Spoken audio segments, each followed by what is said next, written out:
શું તમે પણ મન ફાવે ત્યાં કચરો ફેંકી દો છો? પાણી હોય તો પાણીનો નળ ચાલુ રાખી અને પાણી વેસ્ટ કરો છો? એવી રીતે તમે મોઢું ધોવો છો કે પાણી પીવો છો? અને અથવા તમે ક્યાંક જગ્યાએ ગયા હોય તો એ વસ્તુને તોડફોડ કરી નાખો છો? આવું બધું તમે કરો છો? અથવા તમે નહીં કરતા હોય તો તમારા આજુબાજુવાળા બીજા લોકો કરતા હશે, તમે એને જોયા હશે, પરંતુ લોકો આવું કેમ કરી રહ્યા છે?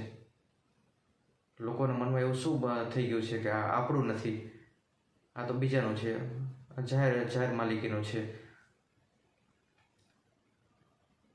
આ એક વાસ્તવિકતા છે મિત્રો, આપણે એને નકારી શકીએ એમ નથી. ઘણા બધા લોકો એવા હોય, એવી જે માનસિકતામાં જીવતા હોય કે આપણું નથી, આ તો જાહેર માલિકીનો છે, સરકારનો છે, તો આપણે નુકસાન કરીએ, વેફામ કરીએ, એમાં આપણું ક્યાં નુકસાન જાય છે?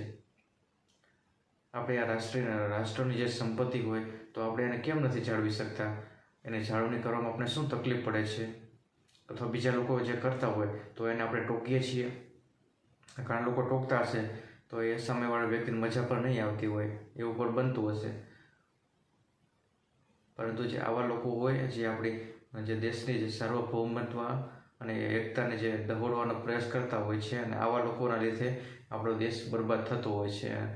અને દિવસે દિવસે બરબાદ જે આપણો દેશ થતો હોય તો એના માટે શું જવાબદાર છે?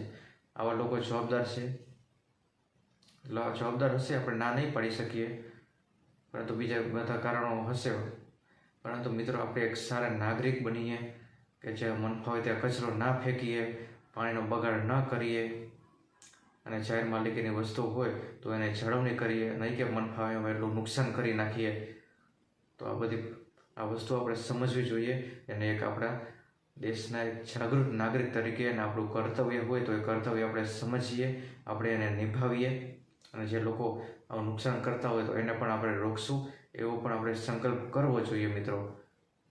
કારણ કે આપણો સરસ મજાનો દેશ છે, અને સરસ મજાનો ભગવાને કુદરતે આપણે સંપત્તિ આપી છે, તો આપણે એની જાળવણી કરીએ અને એને સાચવીએ, તો જ આપણો દેશ ટકેલો રહેશે, અને તો જ આપણે વિશ્વગુરુ આપણે બનાવવાની વાતો કરી શકીશું.